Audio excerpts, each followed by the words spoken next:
Tembi, I'm so happy you are here. Oh, Jenna, I'm so happy to be here And with this you. is so great. I mean, you have written before, but this is sort of a different spin on a memoir. Talk to me about Someday Now.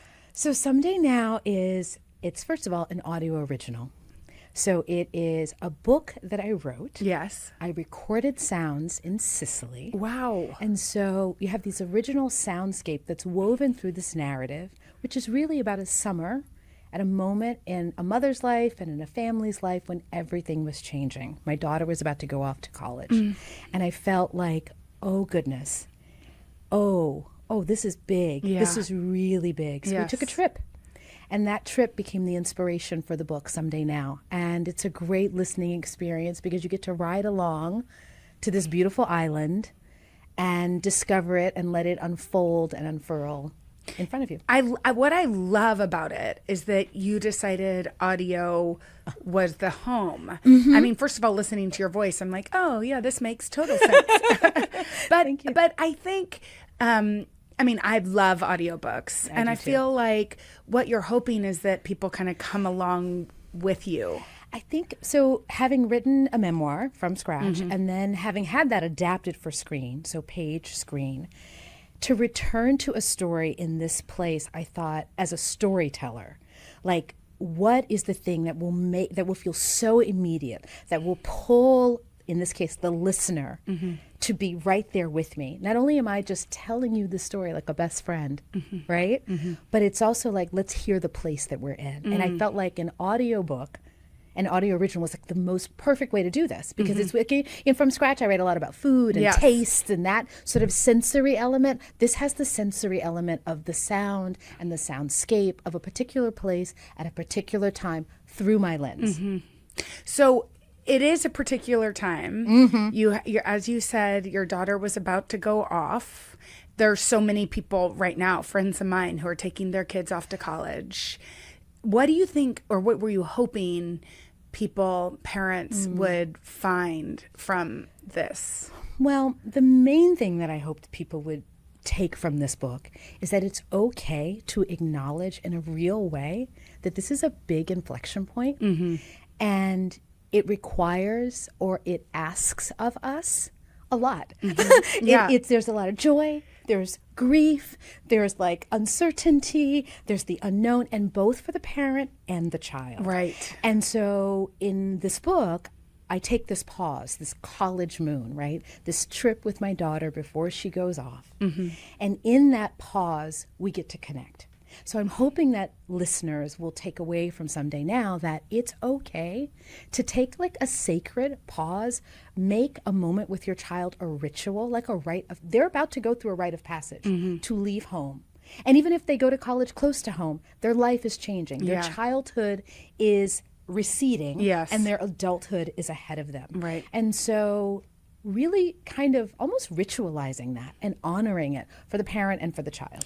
You just said something that's so beautiful, which is that pausing in whatever way you can. Like for you, that meant a trip, which I think is the most special, beautiful thing that I'm going to write that down now because... But do it in whatever way, whether it takes like a walk in the afternoon. What it is about slowing down with intentionality to say, we as a family are about to change. Our relationships are about to change. The child's on the cusp of their full adulthood, and the way that we've parented, the way that they have required our presence, right, to be both manager and what's for dinner and like the nagger. I mean, that was me. Whatever. That's shifting. And so what is going to emerge in its place? And I didn't know, she didn't know. I could tell we were both a little tense in different ways. There's a kind of, I was feeling an anticipatory grief of her leaving. Yeah. And I didn't know how to articulate it. So you probably were like hanging on her and hugging her, and she's like wants freedom and all the things. Jenna. Yeah. As the kids say, I was thirsty. Okay? I was like. And kids are like, they don't want it. Yeah. They don't want it. And that tug and pull, that sense of like, come close but go away. Yes. Come close, go away. I didn't know how to exist in that stretch, and pull. And so I felt like I knew I wasn't alone in it because I talked with all my mom friends. Yeah. And actually some dad friends. And they Yeah. were feeling the same thing. And so I felt like, oh, wait a minute, hold on. This is worthy of a little attention. If for no other reason, then I get to feel more anchored in my now. And it's okay to say, I'm kind of sad today. I am so happy for you. Yes. I am so thrilled. Let's go, pack the suitcase and do it. But I'm also like really sad. And you don't have to hold that sadness. Yeah. I can go talk to my friends about it. I can do Yes. But there's something maybe about both of you getting out of your home environment, whether that means like going to have a meal or going for a walk or whatever it is to take that the pressure. So one of the best things to do the summer before a kid goes to school. Yes. And it's going to be hard at first, but I have a feeling your kids will love it. Do like one night a week where it's family movie night. Yeah. That you don't have to go anywhere for that. Yeah. But it's like, and everybody gets to pick the movie that night, and everybody just shows up and you do it together. Yeah. Because it's really not about going anywhere. It's about being in each other's presence. Right. Phones off. Yes. Or down. Yes. So that you can laugh and be together and be present. Yeah. And like I did things with my daughter. Like I was like, hey, here are all your like school books from like 3rd grade and 4th grade. Where should we put them on the shelf? Yeah. Like I didn't really care where they went on the shelf. Yeah. The point was I wanted to look at them with her. Yeah. Because I was trying to like subtly suggest to her like, look at where you have been. And look at what we've done. Look where together. we've been. Exactly. Yeah. I read this article where you talked about From Scratch, which was your best-selling memoir. Beautiful that everybody got to sort of live in through the adaptation as well. What's it like having your story out there in all those different forms? That's a beautiful question. No one's ever asked me that. I think it is, first of all, it's a privilege. Yeah. It's an honor. Yes. But I think it kind of, to me, personally, sometimes I have to really slow down. And although I feel as though aspects of this story people connect with in different me. I wrote the book initially because I just needed to write it for me, almost hoping that like 4 people might possibly read it. Genesis was for you. It was really for me. Therapy. It was for exactly. And I also thought I was writing a book that my daughter might one day read and understand this period of life. The first 3 years after her father passed, when it was just the two of us. Right. And I felt like documenting that mattered in a certain sense.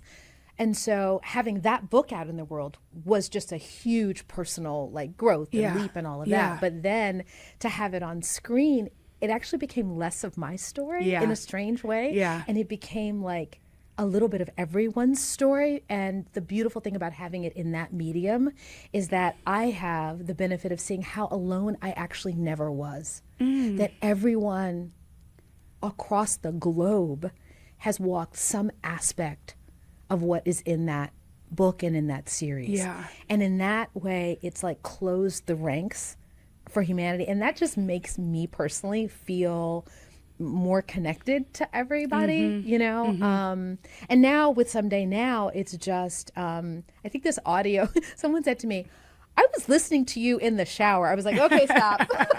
Okay, and you're like, I feel weird. Yeah, I was like, I don't know about that form.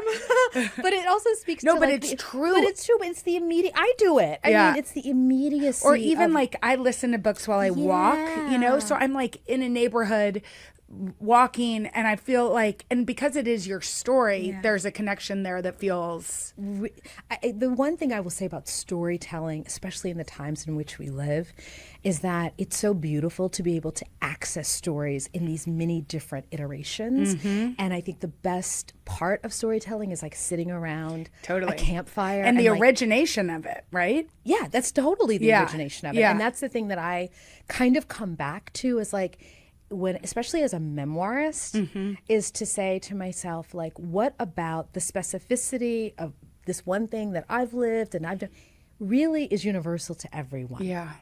Right? It lives in my lived experience, but it touches the universal. And when I was sitting with my mom friends, my daughter's senior year of high school, and everybody was holding this big like boulder on their chest of like emotions and worries and fears and excitement and joys and griefs, I thought, oh, this is universal. Totally.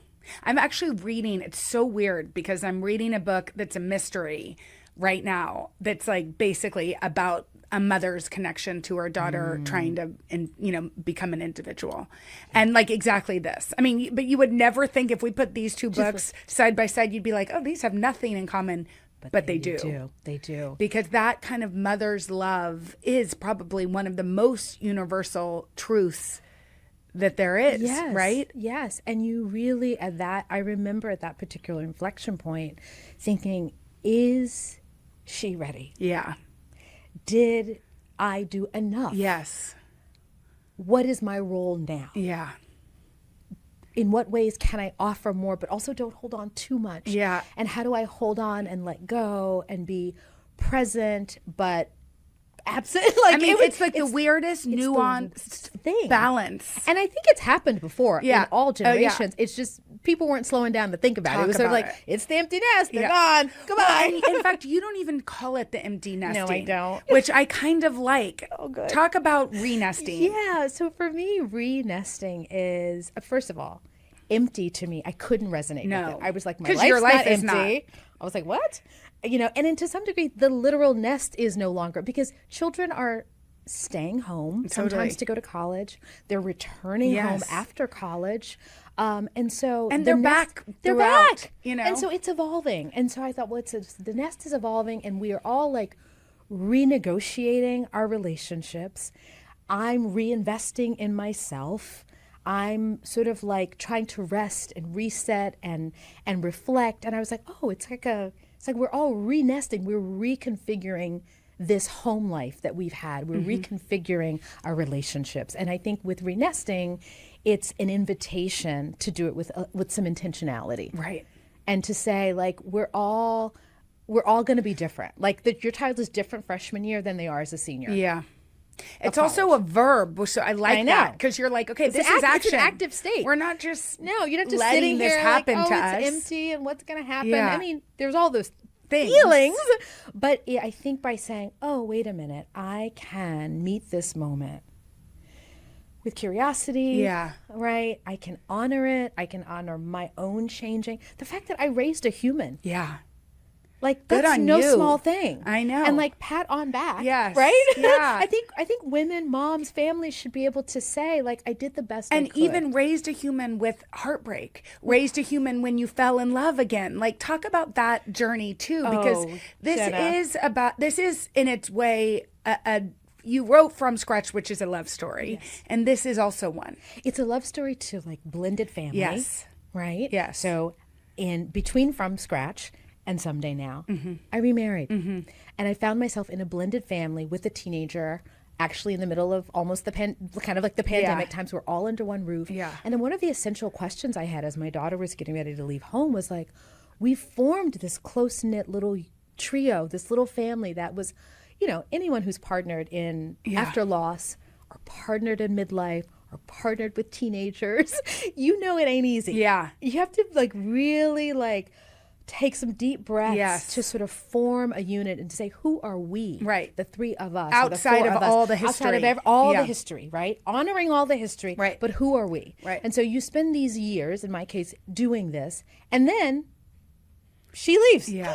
And I was like, oh, and there's no guarantee that she's going to be close to my husband, her stepfather, and like, what will their relationship be like? Like, what is her relationship to home going to be like? So I think for me, I was really wanting to kind of write about that process. As a child, I am the child of divorced parents, 2 marriages on one side, another. So it was like a lot of different configurations of family. And I realized when I was writing the book, oh, that's also what I'm feeling in here is like, I know family can change. I know family doesn't have to be close. Yeah. And I want to be close. Yeah. I want the 3 of us to be close. We've worked hard to build this connection, this attachment. And so what do we do? Like, and that was all sort of like humming underneath this moment before she launched. And it sort of seemed to raise this emotional stakes for me. I wonder if while you were writing from scratch, you could envision this life you're living now. Absolutely, 100% So not. for people that are hurt, or hurting or have lost people, I mean, so many people are hurting for a million different reasons. Yes. But for people who feel like a little bit like hope is lost or they can't see, at the end of the horizon, what would you say now, knowing now what you know about sort of this next chapter of your life? I would say I have been exactly in that moment that you're describing. Yeah. And I remember, do I remember, like, okay, life. I was like, well, I guess I had what I was supposed to have and now it's done. Yeah. Like, I remember whole days and weeks and months, if not year, like that. But there was also this little bit of curiosity for me. And I looked at women who were further down the pike, women who had lost a partner and who had managed to make a life that they liked and they enjoyed. And I thought, well, I don't know what they did. I don't know how they did it. But if I just keep looking at them long enough, maybe something will rub off. And what I now know that I was doing was I was looking for a pinpoint of light and hope. So what I say to people who are in the depths of profound grief and loss, where there is a profound sense of hopelessness, look for any little pinpoint of light and try to adhere and fix your attention to that. It doesn't happen in day one. It may not happen in year 1 or 3 or 5 or 10. Yeah. But the possibility is there. Yes. And just follow in the direction of that light. I mean, and I like that specific advice of finding the people, finding the stories, find the stories. Right? Yes. I mean, there is if I can just give a little plug to one organization for any widowed people out there, but it is called Soaring Spirits.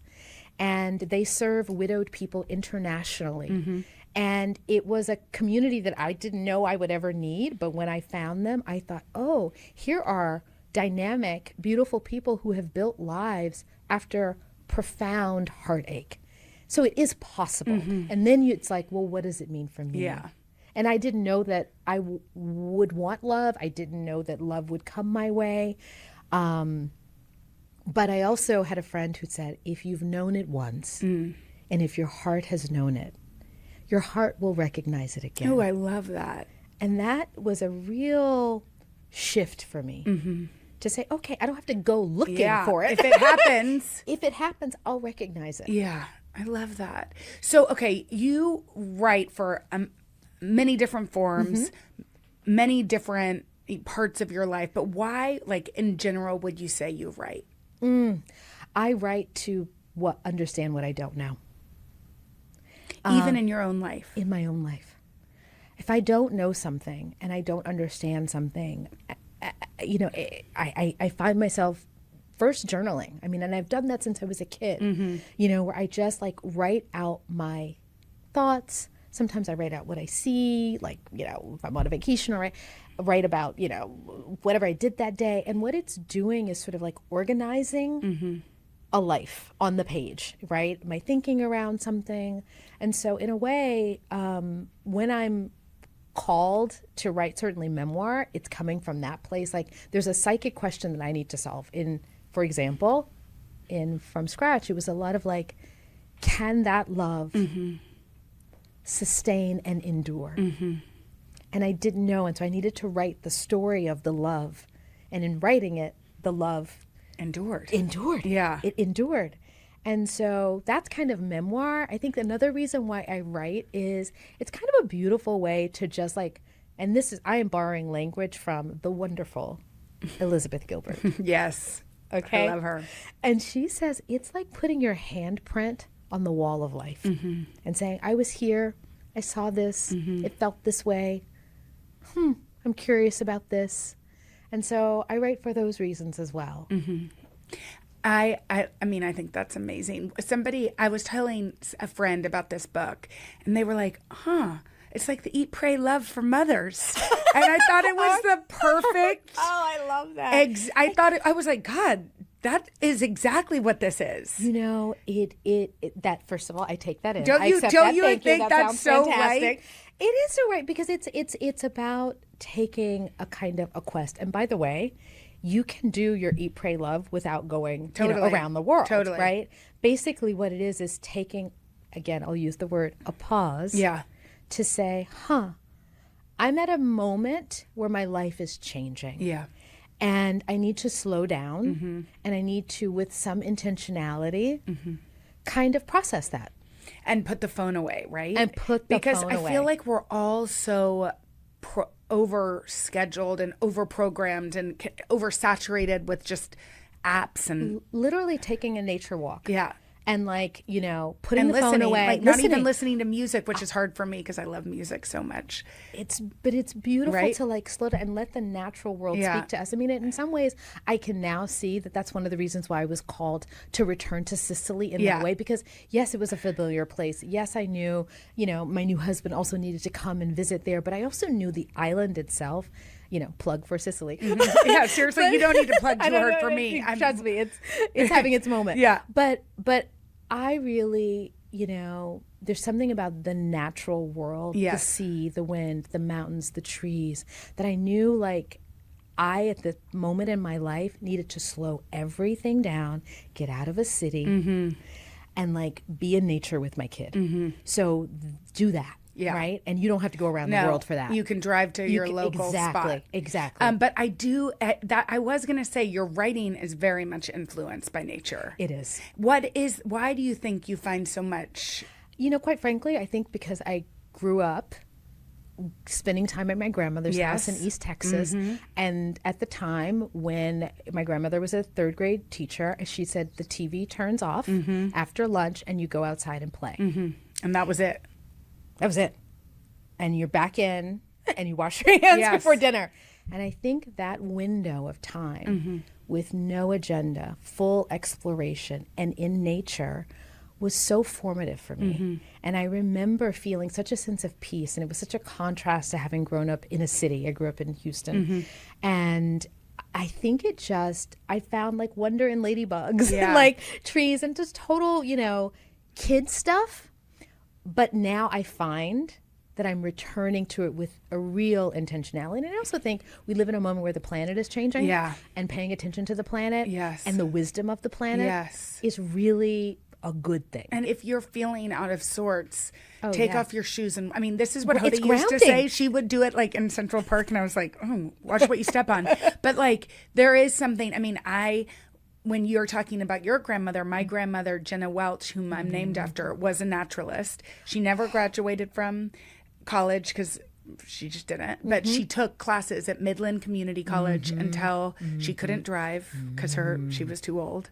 But we would go to her house for our little camp with her in West Texas and be out on that crispy grass in the summer and do the same thing. We were just outside. We were just outside. Yeah. And I think that, first of all, we know, I don't think we're saying anything new here, that the generation of kids today have lost some of that connection. I know. And so, but there are ways that we can exactly right. We can invite them to discover the way that your grandmother did to you. Exactly. So in some ways, I would think I was longing for that in the lead up to the summer that we went away, and I found it in Sicily. And I just love writing about nature. Is a muse for me. It just is a muse. Me too. And also it's what I want to read. Like Mary Oliver. Oh, right, the Queen. The Queen. Those poems. So it also there must have been something cathartic or interesting about returning to a place that was so important to you. What was that like, to return to a place that not only was kind of a creative inspiration, but also you built you fell in love, you built a life there? I had the experience, and I didn't know I would have this experience. Yeah. When I got there, I was like, oh, life is a labyrinth. We are constantly retracing our steps. And I was literally doing it, retracing my steps there in Sicily. But I thought, there are moments that we will pass through a place that we've passed through many times before, but we are different. It's like, Alice Walker said, you can't step in the same river twice. Yeah. I was here, but I was different. And what it allowed me to do was to observe the changes in my own life, the way I had grown. My first time I went to Sicily, I was in college. Yeah. And now I was there with my daughter who was about to go off to college. And so I think if you have a place that has a deep personal history, it's kind of a cool thing to return to it and to kind of like meet it and yourself from a different vantage point. I think there's a lot of wisdom you can take from that. What was it like for your daughter?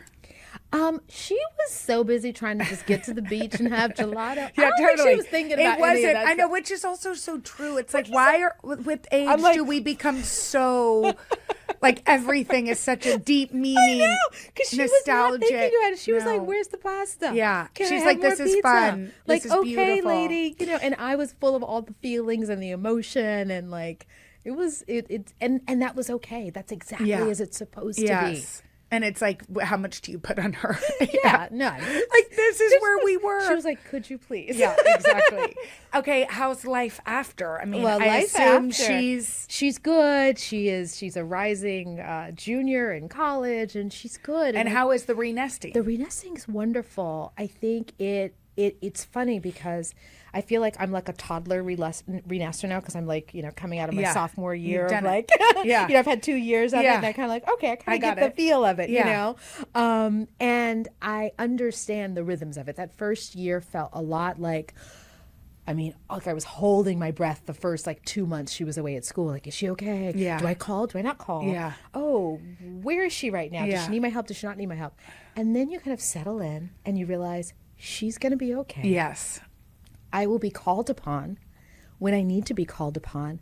And when I'm not, I need to actually rest, reset, and invest in me. So I've done, beautiful things to sort of like care for myself in ways that I you just didn't have time. Yeah. You literally did not have time before. Yes. And that's a beautiful thing. Yeah. And it's also fun watching her grow and check in with her. And when she said, "Oh, Mom, I read this article," or "I saw this film," and I'm like, "Really now? Yeah. Tell me about that film from 1998." Yeah, exactly. That you've just discovered. And I can sit and like watch the world through her eyes. So there's a beauty in it. And also just, I think for people who are in relationships and who are partnered at this moment, it's a beautiful opportunity to like lean in, check in with your partner and say, "Hey, what do we want for this next chapter?" Yes. Like, that's a really cool question to ask and then build it. And it can be really fun, right? It can be fun. See, I like the renesting. It's I more like hopeful. it too. It's way more hopeful. It's more hopeful, and it's like, it really says like, we are an evolving family, and nothing is static in life. How have you seen yourself change since, from scratch, from that age, but also in the last couple of years? What have you learned that others can take? I have become, first of all, writing and recording Someday Now has made me a better listener. And why do you think that is? Well, it's interesting because having recorded the sounds that are the soundscape that go along with the audiobook, when I got home, had like 200, Wait, did you record them? I recorded on your them all phone? myself. Jenna, I'm walking around Sicily with like a little recorder with like a fuzzy. I'll have to send you pictures. Oh my gosh, it's very funny. So I recorded all myself. So also I was also like, paying what attention. What am I drawn to? What am I listening to? So I recorded all of these sounds. You're like an anthropologist. Exactly. Of like a place, but also my own life, and I recorded them How chatting. cool is that? And so when I got back home and I'd written the book, I'd written the manuscript, and then I had to listen to all the sounds. And place them. And what the listening did was it made me realize, there were things happening that I didn't hear when they were actually happening, which tells me in life, a lot is happening that we're so focused on that we're not listening. No. So if anything, the 2 years I've spent working on this book has made me a better listener, right? To the subtle things. Like, I wake up in the morning and I actually, this is going to sound like cliche, but I really, really mean it. Like, I hear birds. What I mean by that You're like, it's profound. It's profound. But I mean, I really hear It's because you're birds. paying attention. Because I'm paying attention. The birds are always But there. by The the birds way, aren't thinking about I me. have to say there is something so beautiful about like having. I walked outside last night and I heard like an owl that reminded me of like West Texas. You know, that kind of noise. Yes. And it's like if you're looking down or you're too busy with whatever else, which we always are. It's just, I'm like, wow, that's a beautiful sound. And I'm like, was feeling kind of grumpy and it sort of instantly changed. It changed. And I think what the other thing that I've done in the last few years is also like, I take my mornings very serious. You have an amazing routine. And what it allows me to do is be tell more me present. what that is. Well, it's mostly just quiet time. It all boils down to just, I need about a half hour to like come in from our landing. Yeah. Like I've been in the dream state. I need to come in for a landing. And what do you do during that half hour? A lot of it is like I have a little bit of tea. I kind of like I let it be kind of free form. I stretch, you know, because life, because hello, you know where we are. Yes, Stretching. I know exactly where we are. You know, I'm training for old age. So I stretch. Want the lower back to feel okay. Exactly. Yeah, exactly. But that has been really wonderful because it gives me just a little bit of space. It's not a lot of time, but it gives me the space to say, first of all, thank you for another day. Grateful, gratitude. You know, at this, having had loss in my life, my child being away, I know that every day is not a guarantee. So I'm thankful for today. And then it's like, what's today going to bring and what can I bring to today? And it's just very informal, but doing that shifts everything. And I did not do that when I was like waking up and having to get a kid off to school. I was like, where's the coffee? Yeah. Where's the keys? You know? Yeah. Do you have 2 socks on? Yes, exactly. You know, get your backpack. Yeah, it was that. Yeah. And so it's like a gift almost. It's a kind of a gift. It's kind of a gift. To have a slower start. Do you try not to look at your phone before all this? I try. Or it just depends. I know. I try lots of things. But I like that you're not so strict on sort of the routine of it. No, that it's like, what does your mind and what body is my body need, saying? Yeah. You know? Because obviously because my child goes to school in the other part of the country, we're in different time zones. I do wake up and be like, okay, does she need anything over that? I mean, I'm still that person. Because she may have texted overnight. And then I put it away and now begins my half hour to myself. Yeah, I love that.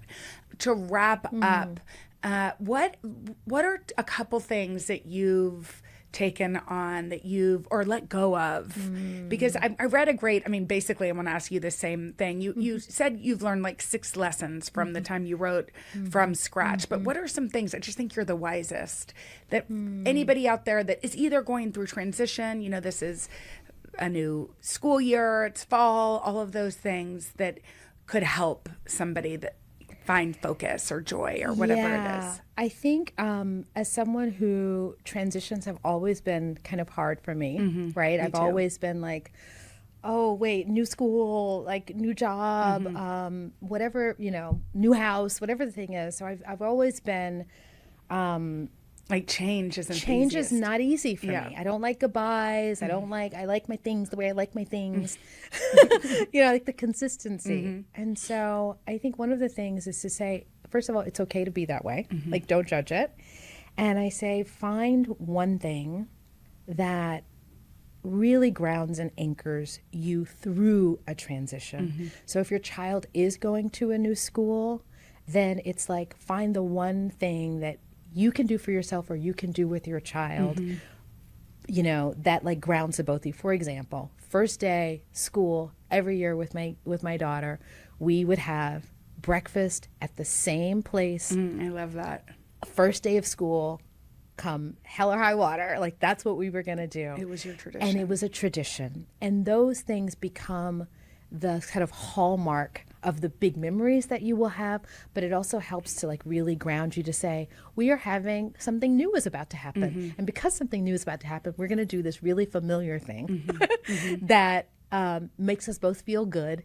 And we're going to order the same pancakes and the same juice that's too acidic. You know what I mean? And it's all, but it's okay. Yeah. And you know, I look back on those moments and they were really, really important. And you sometimes don't even know that they are, they're right? Simple. They're simple. I love that. So, I mean, I hope that's a useful bit of advice that someone, can take with them. But it's to say, like, find something that's grounding in the chaos and then hold on to it. I love that. Well, this book is so beautiful.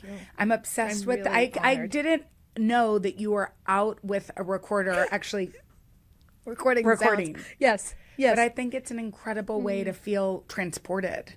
Thank you, Jenna. This is such a privilege. It's my gosh, always you're the such a best. You pleasure know to talk I love to talking you. with you. And I really, just appreciate you chatting about I could this chat book. with you forever. I could. Congrats. Thank you. Thank you so much. Hey, thanks for watching. And don't forget, you can catch the Today Show every morning on NBC or take Today when you're on the go. Just follow the Today podcast on Apple Podcasts, Spotify, or wherever you listen.